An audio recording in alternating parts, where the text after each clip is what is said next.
長和系舉行中期業績記者會，主席李嘉誠除咗談及公司表現之外，亦都講到多項社會關注嘅議題，包括近期備受爭議嘅德育及國民教育科。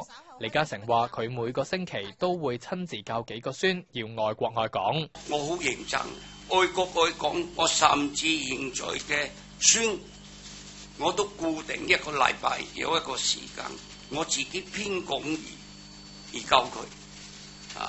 永遠呢，無論點樣環境，自己都應該，自己中國人應該愛自己國家，呢個係個中心點。當然其他嘢都有教啊，但係嗰啲講義呢係唔出街嘅。即係你覺得學校有冇一個需要去教嗰啲小朋友？我唔答覆你。李嘉誠又贊成新政府興建大量公屋同部分居屋。起公屋啊，起部分嘅居屋啊，我個人認為一定需要，尤其公屋。香港咁富庶嘅社會，如果呢連公屋都啲人好能攞到入去住呢，係唔好嘅。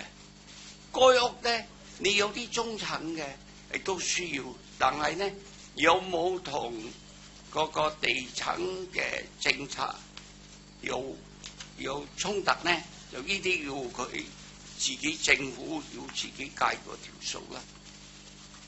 因為呢，你香港嘅稅收好多部分都由地產嚟。被問到點睇新任發展局局長陳茂波，佢話唔識亦都未見過對方，拒絕評論。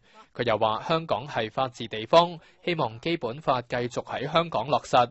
特首梁振英亦都作過保證，大家應該感到開心。另外，李嘉誠話之前已經提過集團旗下一眾公司同李嘉誠基金會分別會對關愛基金捐款2億5千萬。佢話會落實承諾，並且會依期或者提早捐款。